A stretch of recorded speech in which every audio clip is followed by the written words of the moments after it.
Hello everyone, today I'm going to read again to you Roald Dahl the Witches. So last time we just have read the chapter 2 and chapter 2 which is how to recognize a witch. So today I'm going to read chapter 3. The Grand High Witch.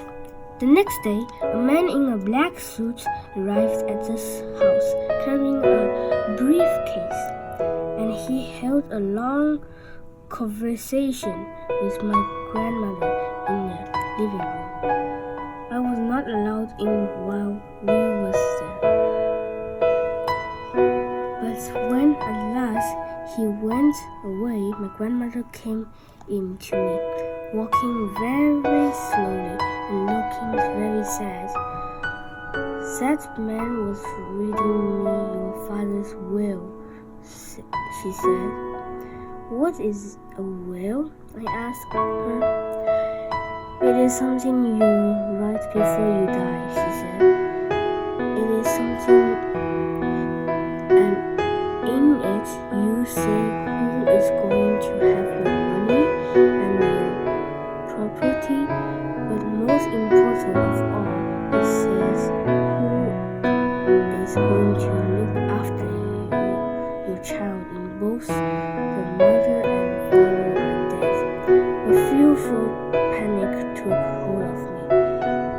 It did say you, grandmama. I cried.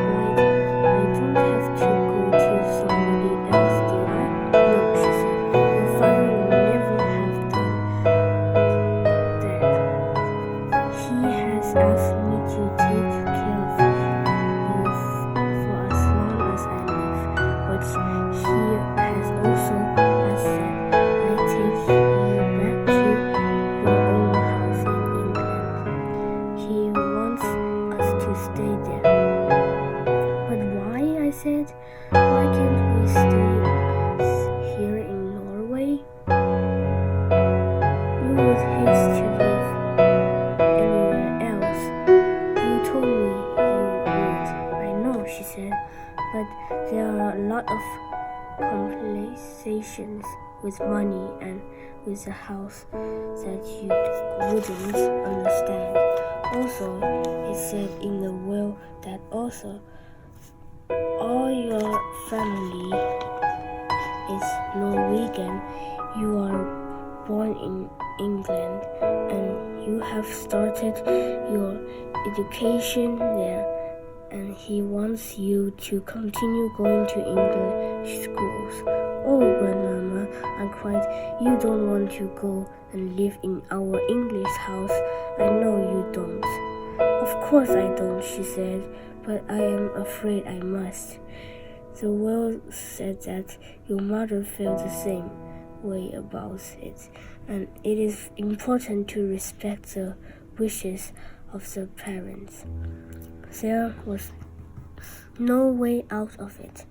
We had to go to England, and my grandmother started making arguments at once.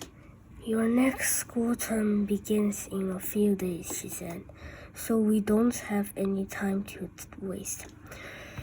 On the evening before we left for England, my grandmother got onto her favorite subject. Once again, there are not as many witches in England as there are in Norway, she said. I'm sure I won't meet one, I said. I sincerely hope you won't, she said, because those English witches are probably the most vicious in the whole world. As she sat there, smoking her full cigar and talking away, I kept looking at the hand with the missing thumb. I couldn't help it.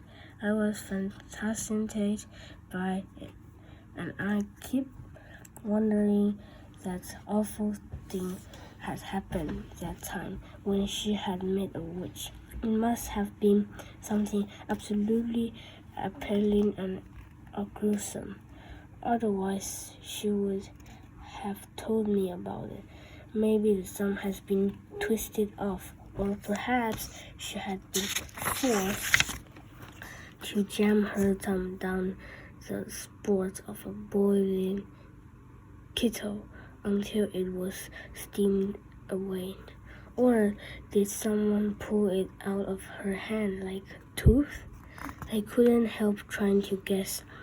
Tell me what those English witches do, Grandmama, I said.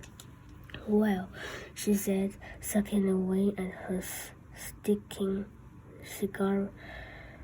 Their favorite ruse is to fix up a power that will turn a child into some creature or other that all grown-ups hate. What sort of a creature, Grandmama? Often it's a slug, she said. A slug is one of their favorites. Then the grown-ups step on the slug and squish it without knowing it's a child. That's perfectly beastly, I cried. Or it might be a flea, my grandmother said. They might turn you into a flea, and without realizing what she was doing, your own mother would get out the flea powder, and then it's goodbye you. You are making me nervous, Grandmama. I don't think I want to go back to England. I've known English witches, she went on, who have turned children into persons and then sneaked the persons up into the woods. The very day before the person shooting season opened. Ouch, I said. So they get shot? Of course they get shot, she said. And then they get plucked and roasted and eaten for supper. I pictured myself as pheasants flying frantically over the men with the guns, swearing and dipping as the guns explode below me. Yes, my grandmother said, and it gives the English witches great pleasure to stand back and watch the grown-ups doing away with their own children. I really don't want to go to England, Grandmama. Of course you don't, she said. Nor do I, but I'm afraid we've got to. Are witches different in every country? I asked. Completely different, my grandmother said. But I don't know much about the other countries. Don't you even know about America? I asked. Not really, she answered. Also, I have heard it said that over there the witches are able to make grown-ups eat their own children. Never, I cried. Oh no, Grandmama. That couldn't be true. I don't know whether it's true or not, she said. It's only a rumor I've heard. But how could they possibly make them eat their own children? I asked. By turning them into hot dogs, she said. That wouldn't be too difficult for a clever witch. Does every single country in the world have its witches? I asked. Wherever you find people, you find witches, my grandmother said. There is a secret society of witches in every country. And do they all know one another, Grandmama? They do not, she said. A witch only knows the witches in her own country. She is strictly forbidden to communicate with any Frisian witches, but an English witch, for example, will know all the other witches in England. They are all friends. They ring each other up. They swamp deadly recipes. Goodness knows what else they talk about. I hate to think. I sat on the floor watching my grandmother. She put her cigar stub in the ashtray and folded her hands across her stomach. Once a year, she went on, the witches of each separate country hold their own secret meeting. They all get together in one place to receive a lecture from the Grand High Witch of all the world. From who? I cried. She is the ruler of them all, my grandmother said. She is all powerful. She is without mercy. All other witches are petrified of her. They see her only once a year at their annual meeting. She goes there to wipe up excitement and insults and to give others. The Grand High Witch travels from country to country, attending these annual meetings. Where do they have these meetings, Grandmama? There are all sorts of rumors, my grandmother answered. I have heard it said that they just book into a hotel like any other group of women who are holding a meeting.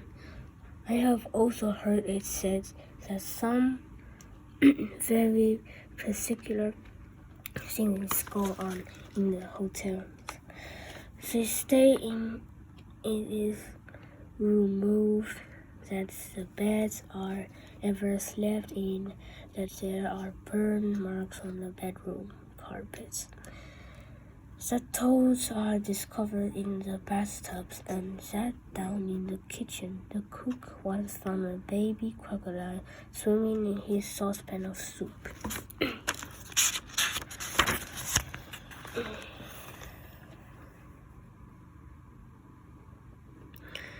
My grandmother picked up her cigar and took other puff, inhaling the full smoke deeply into her lungs. Where does the Grand High Witch live when she's at home? I asked. Nobody knows, my grandmother said.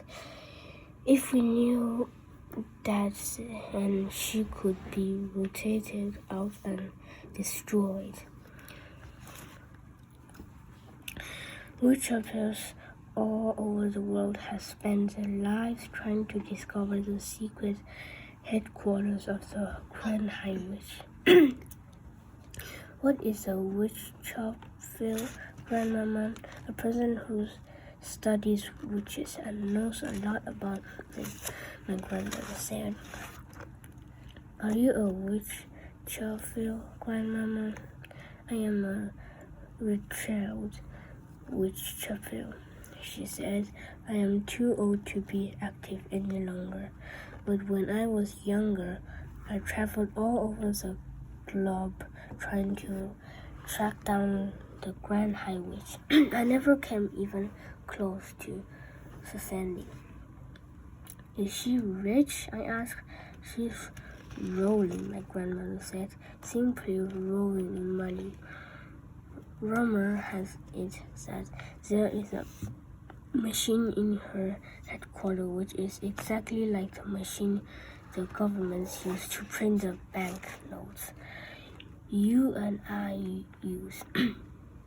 After all, banknotes are only bits of paper with special designs and pictures on them. Anyone can make them who has the right machine and the right paper. My guess is that the Grand High Witch makes all the money she wants, and she dishes it out to witches everywhere. What about fortune money? I asked. Those machines can make Chinese money if you want them to, my grandmother said. It's only a question of pressing the right button. But Grandmama, I said, if nobody has ever seen the Grand High Witch, how can you be so sure she exists? My grandmother gave me a long and very sober look.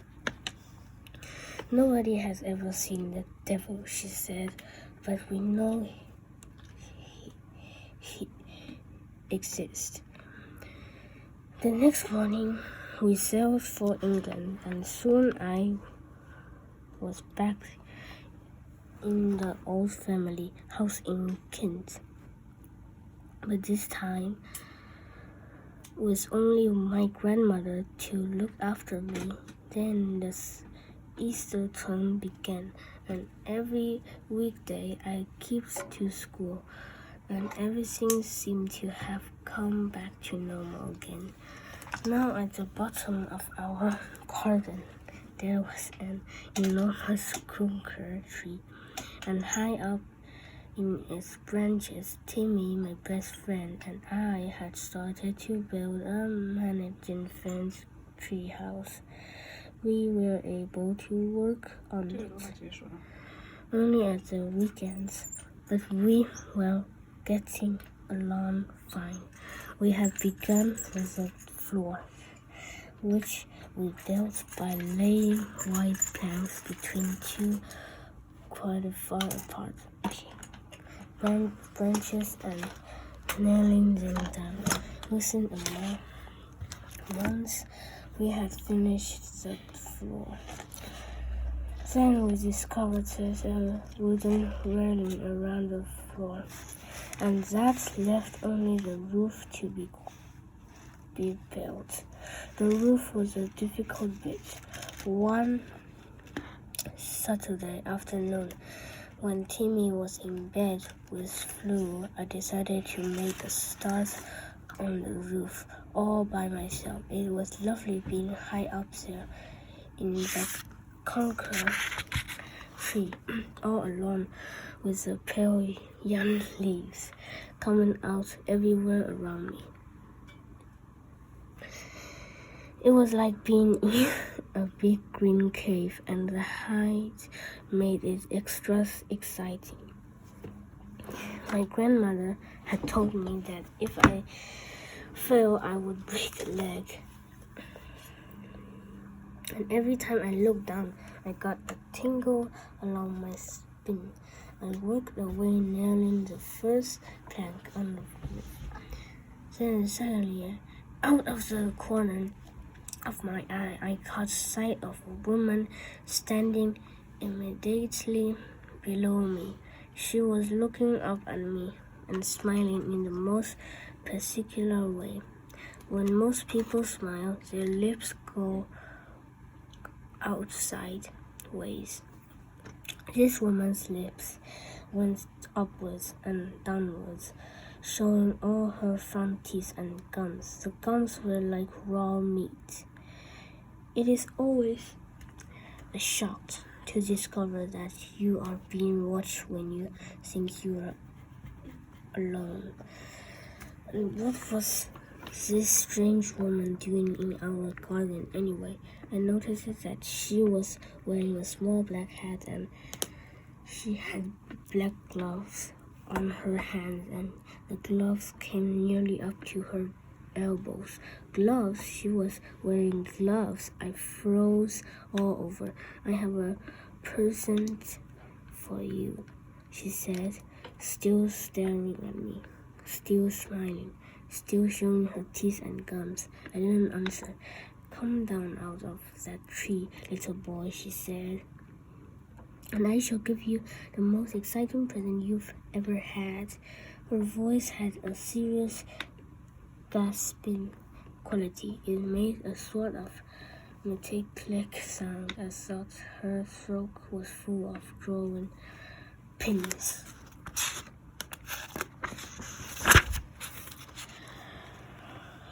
Without taking her eyes from my face, she very slowly put one of those gloved hands into her purse and drew out a small green snake. She held it up for me to see.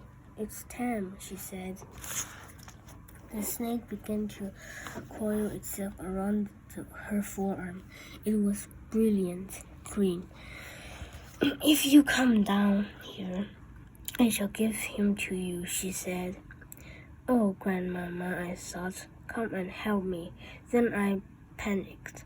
I dropped the hammer and shot up that enormous tree like a monkey. I didn't stop until I was as high as I could possibly go. And there I stayed, quivering with fear. I couldn't see the woman now. There were layers and layers of leaves between her and me. I stayed up there for hours and I kept very still.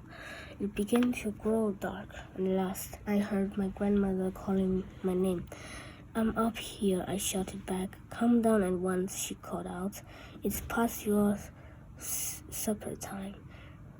"Grandmama," I shouted. "Has that woman gone?" "What woman?" My grandmother called back. "The woman in the black gloves." There was silence from below. It was the silence of somebody who was too stunned to speak. "Grandmama," I shouted again. "Has she gone?" "Yes," Grandmother answered at last. "She's gone. I'm here, my darling. I will look after you. You can come down now." I climbed it down. I was trembling. My grandmother enfolded me in her arms. "I've seen a witch," I said. "Come inside," she said. "You will be all right with me." She led me into the house and gave me a cup of hot cocoa with lots of sugar in it. "Tell me everything," she said. I told her. By the time I had finished it was my grandmother who was trembling. Her face was ashy gray, and I saw her glance down at that hand of hers that didn't have a thumb. "You know what this means," she said. "It means that there is one of them in our district. From now on, I'm not letting you walk alone to school." "Do you think she could be after me especially?" I asked. "No," she said. I doped that one child is as good as any other to those creatures. It is hardly surprising that after that I became a very conscious little boy. If I happened to be alone on the road and saw a woman approaching who was wearing gloves, I would quickly skip across to the other side. And as the weather remained pretty cold during the whole of that month, nearly everybody was wearing gloves. Seriously enough, thought, I never saw the woman with the green snake again. That was my first wish, but it wasn't my last. So tomorrow I'm going to read chapter 4, okay? Bye.